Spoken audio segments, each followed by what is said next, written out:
নমস্কার, সকলকে স্বাগত জানাই আমাদের চ্যানেলে। আপনার দিনটি শুভ হোক এই প্রার্থনা করে আজকের ভিডিওটি শুরু করছি।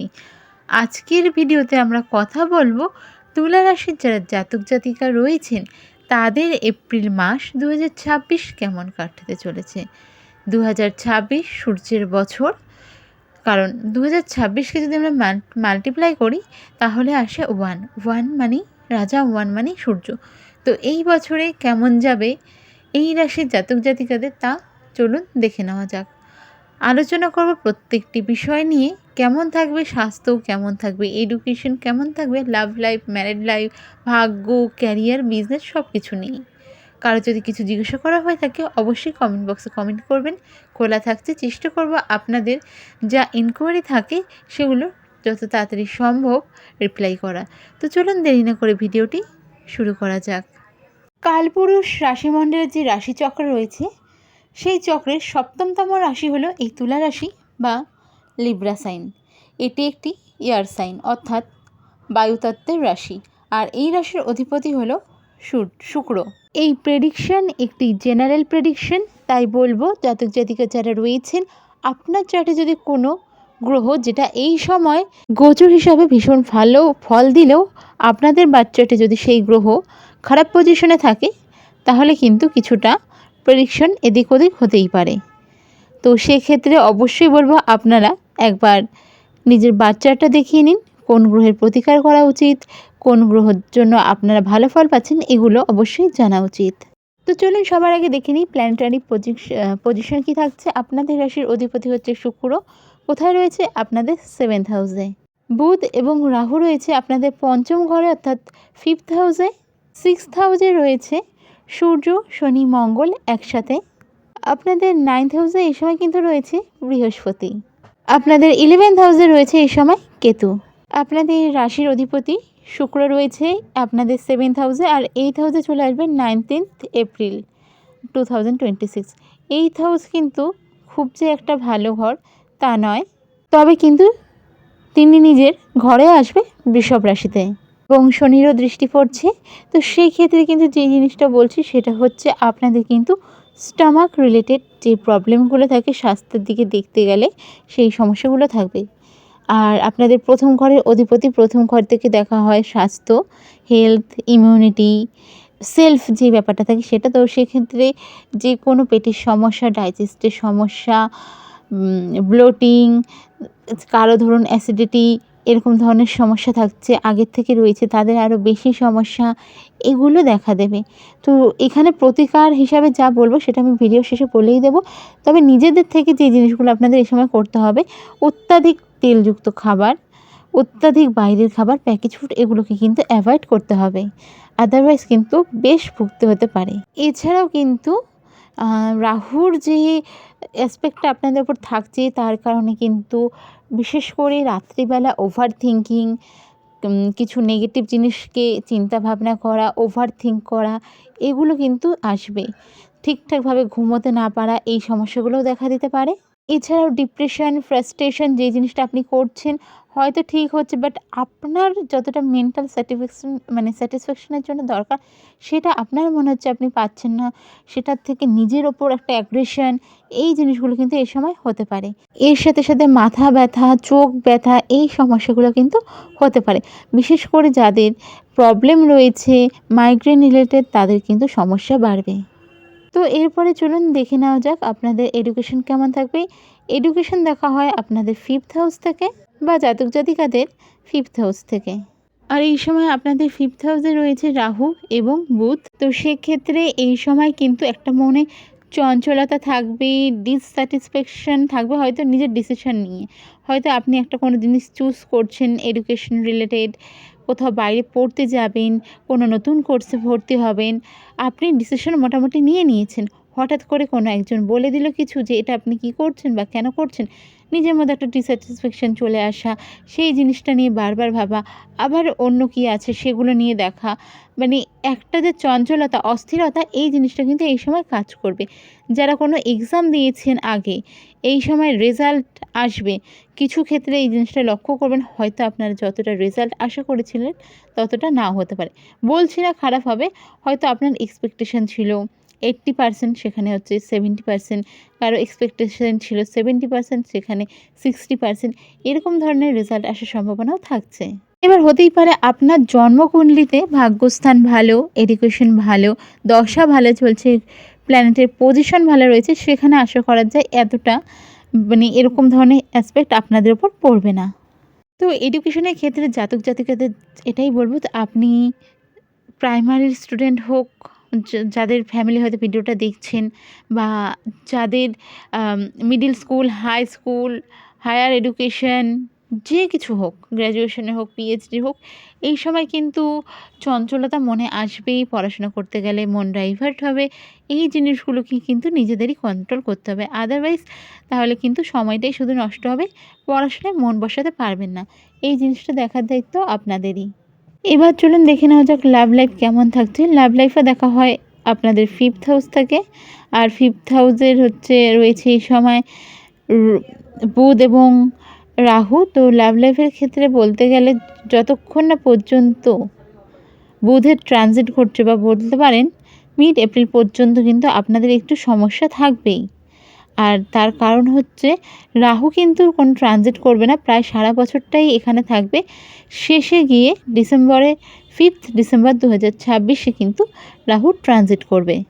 তো এই সময় কিন্তু পার্টনারের সাথে একটু মিসআন্ডারস্ট্যান্ডিং হয়ে যাওয়া, হয়তো দুজনেই একই জিনিস ভাবছেন, দুজনেই ভাবছেন বিয়ে করবেন, দুজনেই ভাবছেন মোটামুটি 1 বছর পরে বিয়ে করবেন, 5 মাস পরে বিয়ে করবেন, 6 মাস পরে বিয়ে করবেন, সব কিছু ঠিকঠাকের মধ্যে হঠাৎ করে ঠিক হয়ে গেল যে আপনি লাল কালার পরবেন, সে বলবে আপনি পার্পল কালার পরবেন, সে এটা পরবে না, সে ওটা পরবে না, এগুলো নিয়ে ঝগড়া, ঠিক আছে যখন দেখা যাবে, মানে এরকম ধরনের মিসআন্ডারস্ট্যান্ডিং যেটা হওয়ার না সেগুলো হতে পারে।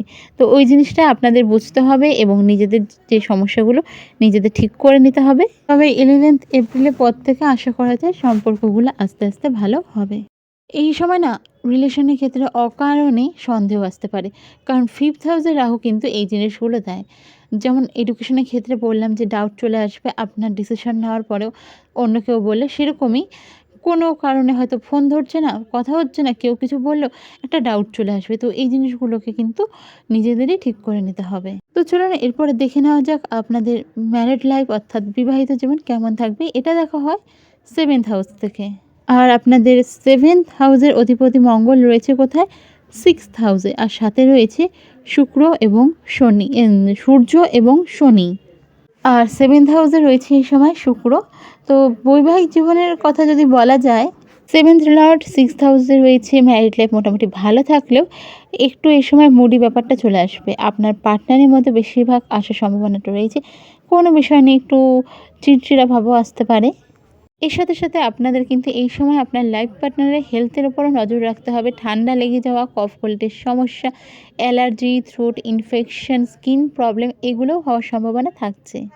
তো এর থেকে বেশি কিছু সমস্যা লক্ষ্য করা যাচ্ছে না, এই সমস্যাগুলোই থাকছে। তো নিজেদের মধ্যে যেগুলো ঠিক করে নিতে পারবেন, এবং আপনাকে বলবো আপনার পার্টনারের হেলথের উপর এই সময় কিন্তু নজর রাখতে হচ্ছে। চলুন এরপরে দেখে নেওয়া যাক আপনাদের ভাগ্য, ক্যারিয়ার, বাণিজ্য কেমন থাকছে। ভাগ্য বিচার করা হয়ে থাকে 9ম ঘর থেকে, এবং ক্যারিয়ার বিচার করা হয়ে থাকে 10ম ঘর থেকে। এই সময় আপনাদের 9th হাউস অর্থাৎ ভাগ্যর স্থানে রয়েছে বৃহস্পতি, আর আপনাদের এই ঘরের অধিপতি বা ভাগ্যের অধিপতি হলো বুধ, রয়েছে 5th হাউসে রাহুর সাথে। ভাগ্যের কথা বলতে গেলে 11th এপ্রিল 2026 আগে পর্যন্ত সময় কিন্তু আপনাদের যথেষ্ট ভালো ভাগ্য রয়েছে, এবং 5th হাউস থেকে 6th হাউসে যখন 11ই এপ্রিল 2026 বুধ ট্রানজিট করে যাচ্ছে, তখন কিন্তু 6th হাউসে বুধ নিচস্থ হচ্ছে। তার ফলে কিন্তু ভাগ্য অতটাও ভালো হবে না যতটাই প্রথম 11 দিনে আপনাদের হচ্ছে, কারণ 6th হাউস কিন্তু কুণ্ডলীর ভালো ঘর মানা হয়ে থাকে না, এবং এই ঘরেই আপনাদের এই গ্রহগুলো যেহেতু রয়েছে, সেই ক্ষেত্রে কিন্তু একটু সমস্যা আপনাদের ভাগ্যের ক্ষেত্রে হবেই হবে। তো তুলা রাশির যেসব জাতক জাতিকারা রয়েছেন, কোনো ইনভেস্টের কথা ভাবছেন, 11 তারিখের আগে করুন। যে ইনভেস্ট সম্পর্কে আপনি সম্পূর্ণভাবে নিশ্চিত নয়, সেটা অবশ্যই 11 তারিখের আগে করুন। আর যেটা সম্পর্কে আপনি নিশ্চিত, সেটাও চেষ্টা করবেন, যেখান থেকে আপনি জানেন আপনার ইনভেস্টমেন্ট ডুববে না, ভাগ্যের ওপরে নেই। মানে জাস্ট ভাগ্যের ওপর ডিপেন্ড করে আপনি কোনো ইনভেস্ট করছেন, সেটা কোনো সময় এই যে এপ্রিল মাসের 11 তারিখের পরে এই বছর করবেন না। কারণ বুধ কিন্তু নিচস্থ হয়ে যাচ্ছে, তাও আবার 6th হাউসে গিয়ে।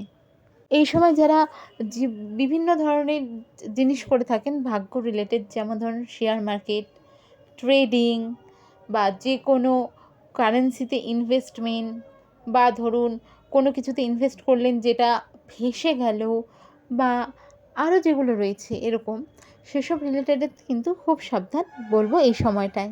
এবার 10th হাউসের অধিপতি যদি ধরা যায় আপনাদের ক্ষেত্রে 10th হাউসের অধিপতি হচ্ছে চন্দ্র। তো যারা নিজের পছন্দের জবের কথা ভাবছিলেন, 14 এপ্রিলের পর আপনাদের সময় ভালো থাকছে। 14 এপ্রিলের পর কেউ যদি দীর্ঘদিন ধরে ওয়েট করছিলেন, অনেকের ক্ষেত্রে কিন্তু প্রমোশন, কারো ক্ষেত্রে ট্রান্সফার, স্যালারি হাইক, নতুন কোনো অফার, এই জিনিসগুলো কিন্তু 14 এপ্রিলের পরেই আপনারা পাবেন। তার আগে খুব কম সংখ্যক মানুষের ক্ষেত্রে, যাদের জন্মছক ভীষণ ভালো রয়েছে, ভালো দশা চলছে, তাদের জন্যই। তবে এটুকুই বলবো যে 14 এপ্রিলের পর কিন্তু অনেক কিছুই আপনারা পেতে চলেছেন ক্যারিয়ারের ক্ষেত্রে। তবে যারা চাকরির সাথে যুক্ত রয়েছেন, সরকারি হোক বা বেসরকারি, উভয় ক্ষেত্রে কিন্তু কর্মজীবনে আপনাদের চাপ বাড়তে চলেছে। তবে যারা বিজনেসের সাথে যুক্ত রয়েছেন তাদের ক্ষেত্রে বলবো, আপনাদের 11 এপ্রিলের পর থেকে এবং 15-16 এপ্রিলের পর থেকে বেশি ভালো করে বিজনেসের ক্ষেত্রে আপনারা নিজের চোখে লক্ষ্য করতে পারবেন যে বিজনেস অনেকটা বেটার হয়ে গেছে। আর এই সময়টাতে একটা জিনিস বলবো, বিজনেসের ক্ষেত্রে কিন্তু আপনাদের ট্রাভেল হওয়ার সম্ভাবনা রয়েছে। আর প্রথমেই বলেছিলাম হেলথের ক্ষেত্রে নজর রাখতে হবে। তো এই ক্ষেত্রে এগুলো সব কিছুই কিন্তু একজনের সাথে একজন রিলেটেড। এবার ট্রাভেলিং মানেই বাইরের খাবার, ট্রাভেলিং মানেই আপনার ঘরের খাবার নয়, আপনার কমফোর্ট ফুড না পাওয়ার চান্সটাই বেশি। তো সেক্ষেত্রে একটু সাবধান বাইরের খাবারের ক্ষেত্রে, অত্যাধিক তেলযুক্ত খাওয়ার ক্ষেত্রে, কারণ স্টমাক রিলেটেড অনেক সমস্যা আপনাদের ক্ষেত্রে আমি বলেই দিয়েছিলাম। আর তার সাথে সাথে আরও একটা বিষয় হচ্ছে, এই সময় চেষ্টা করবেন এই জিনিসগুলো একটু অ্যাভয়েড করতে। আদারওয়াইজ বিজনেস রিলেটেড বড় কোনো সমস্যা বা মানে লোকসান বা কিছু এই সময় লক্ষ্য করা যাচ্ছে না। এর সাথে সাথে অনেকেই সঞ্চয় করতেও সক্ষম হবেন এই সময়। এই সময় আপনারা রেমেডি হিসাবে কি করবেন? বুধবার করে, এই মাসের এপ্রিল মাসে বুধবার করে আপনারা গো মাতাকে, সেটা যে কোনো কালারে হয়, অনেকে জিজ্ঞাসা করেন যে কোন কালারের গরু, কালো, সাদা বা খয়েরি, যে কোনো কালারের গো মাতাকে আপনারা এই সময় কিছু খাওয়ান। সেটা সবুজ কোনো ঘাস পাতা হতে পারে, সবুজ, বলেই দিলাম সবুজ, বা তাজা রুটি, মানে যেদিন রুটিটা করেছেন সেদিনই খাওয়াচ্ছেন, বাসি রুটি কিন্তু খাওয়াবেন না, তাহলে কিন্তু রেমেডি কাজ করবে না। এই জিনিসটা করতে পারেন, আপনার যে বুধের সমস্যাগুলো রয়েছে সেগুলো অনেকটা সমাধান করবে। এর সাথে সাথে বুধের বীজ মন্ত্রের জপ আপনারা অবশ্যই করুন। শনি আপনাদের 6th হাউসে রয়েছে, তাই শনিদেবেরও বীজ মন্ত্র জপ করা মাসের যে কোনো একটি শনিবার যদি সম্ভব হয় তাহলে গিয়ে, যেহেতু সারা বছর শনি আপনাদের ওই ঘরেই থাকছে, তো যদি প্রতি মাসে সম্ভব হয় অবশ্যই করুন। নিজের ছায়া দান করে আসুন কোনো শনি মন্দিরে গিয়ে, মাসের প্রথম সপ্তাহে করলে হবে বা 2-3 মাস অন্তর করলেও হবে। এবং সকালবেলা সূর্যদেবকে জল অর্পণ করুন তামার ঘটিতে। হনুমান চালিসার পাঠ প্রত্যেক দিন করুন। এই রেমেডিগুলো করুন, অনেক বেটার থাকবেন। এবং অবশ্যই বলবো, কারো কোনো সমস্যা যদি হয়ে থাকে জিজ্ঞাসা করতেই পারেন, নির্দ্বিধায় জিজ্ঞাসা করুন। চেষ্টা করব আপনাদের যেই কোয়েরিজগুলো থাকছে সেগুলোকে সমাধান করার। ভিডিওটি ভালো লেগে থাকলে অবশ্যই সাবস্ক্রাইব, লাইক, শেয়ার করুন। দেখা হবে পরের ভিডিওতে। জয় শ্রীকৃষ্ণ, রাধে রাধে।